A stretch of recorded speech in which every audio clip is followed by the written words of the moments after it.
Hello everyone and welcome to part 4 of my team rankings from the 2022 Giro d'Italia.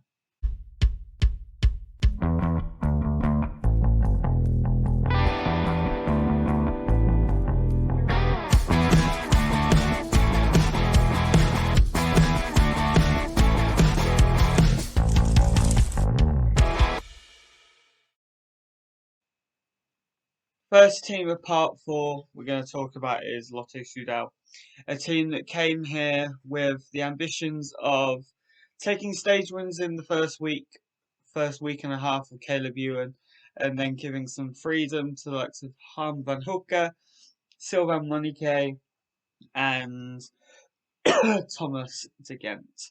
And the first week and a half for Caleb Ewan was a bit of a whirlwind. He was up there on stage 1, but then crashed when he had probably finished third. He then struggled to get position in most of the other sprints. He managed to get a good result into Messina. No, not Messina, into Skella the day after. But other than that, it was pretty disappointing Giro for Caleb Ewan. Sylvain Monique got 4th place on Mount Etna, and Harm van Hooke was aggressive in the mountains, particularly in the final week.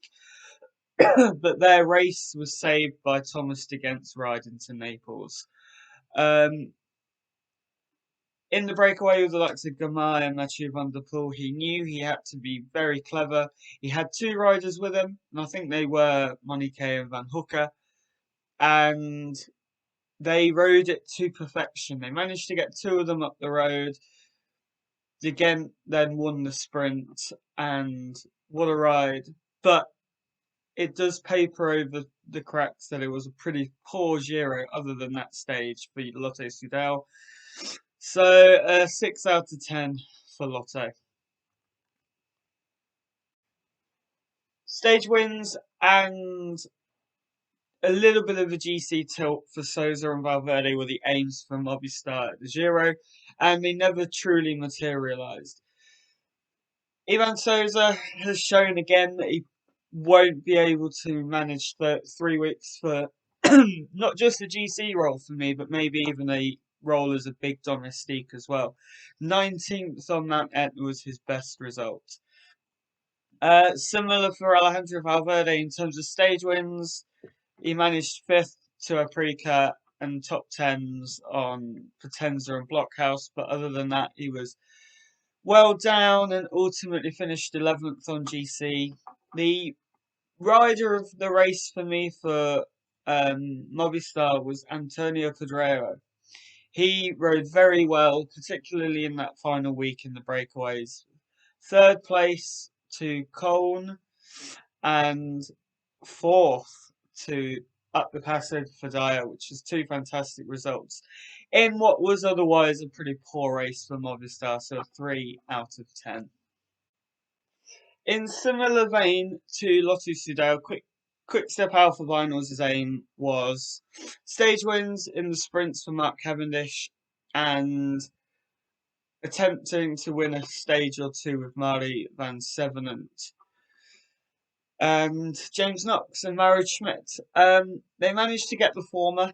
Cav won stage 3 in Hungary, but after that, their sprints were outdone and outgunned by Arnold Demar.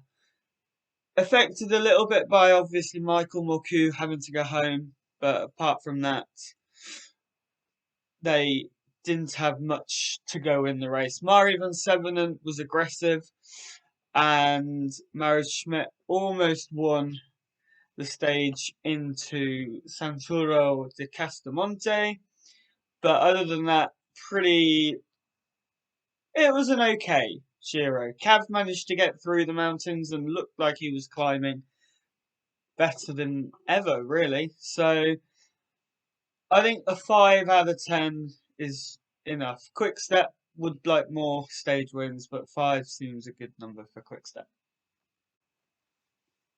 It was a very mixed race for Team DSM. They took a stage win with Alberto Dianese on stage 11. But they were really there to try and win the Giro, or at least podium the Giro with Romain Bardet. And for a week and a half, 2 weeks, they looked as though they'd got things right. Bardet was riding well. Chris Hamilton, Romain Combo, and Tiemann Arnsman were riding fantastically as a team on the climb, and Martin Tuschfeld on the climbs to protect and wait for Bardet to attack. He was the strongest on Blockhouse. Sadly, on stage 12, he started to come down with sickness and he didn't recover. In fact, he got worse. I think it was a stupid decision from Team DSM to let him start stage 13, I think it was, which he eventually pulled out. If he'd got better overnight, then fine, give him a go, see how he went. But as he got worse, rider safety and rider health should come first, and he should have pulled out. They should have pulled him from the race. After that, team announcement came close on a couple of occasions to stage wins, and Hamilton rode fantastically well in support of that. Take out the non-pulling out of Bardet, I would have given DSM a 6 out of 10 because they were brilliant, but I'm going to knock it down to a 4 because of DSM's stupidity for me. Trek Segafredo came into the Giro probably with 2 goals in mind. Giulio Ciccone going for the top 5 and Bauke Mollema to complete the set of Grand Tour stage wins. And, well, they kind of did that. I mean, Giulio Ciccone's GC challenge ended at Blockhouse, but on the stage to Mount Etna, the young 24-year-old Juan Pedro Lopez took the pink jersey, didn't quite have the energy to beat Leonard Kamner, but took the pink jersey, survived by the skin of his teeth on Blockhouse, and to hold the pink for 10 days until handing it to Carapaz on stage 14. Tick 1 for that. Obviously, it's a shame Ciccone's GC challenge never materialised. He would, however, go on and take a fantastic stage win on stage 15. His aggression, his want to get in the breaks and try and not only win the stages, but the King of the Mountains jersey was fantastic to watch in that final week. Bauke Mollema tried in the first week, didn't quite come off. His closest result was the stage to Potenza, won by Koen Bouwman, where he finished second. Good race for Trek Segafredo. They won a stage with Ciccone. They held pink for 10 days. 7 out of 10. Had Ciccone's GC challenge materialised, obviously it'd have been better. Bike Exchange came into the Giro fully behind Simon Yates's GC challenge. And what a better way to start than to win the individual time trial on stage 2. He took a good advantage over the likes of Hindley, Carapaz, and Bardet. He looked fantastic, but on the stage to Mount Etna, he was involved in a crash early on, and although he survived Etna, he lost 11 minutes on Blockhouse, and ultimately that ended his GC tilt.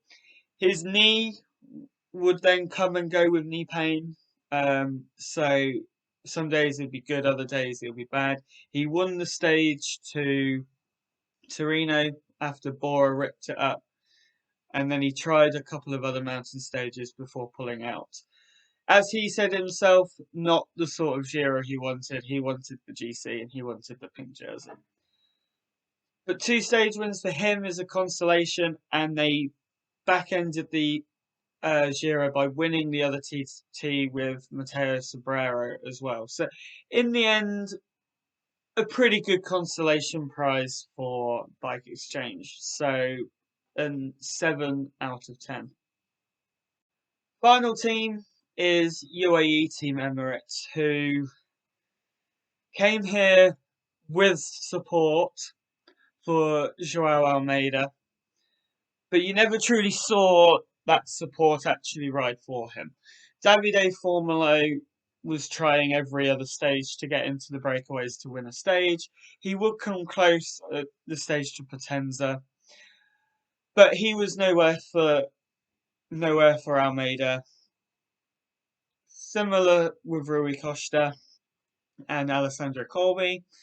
Almeida himself was, I think, riding a very solid race until he pulled out, or until he lost time to a Preca, I think it was. Um, he he knew he can't match the acceleration, but his pacing kept him in the Giro for 2.5 weeks. Sadly, illness stopped him from being able to fight for the podium and claim the white jersey. But pretty good Giro for Almeida. Alessandro Corvi saved the Giro though by winning the stage to Passo Fidaya. That alone is a good result, but their team dynamic without Pogacar is interesting and odd at best. So 6 out of 10 for UAE. Thank you for watching my 2022 Giro team rankings. Dauphiné starts tomorrow, so I will look to get a preview out for that as we head in towards the Tour de France. Thank you, and I'll see you soon.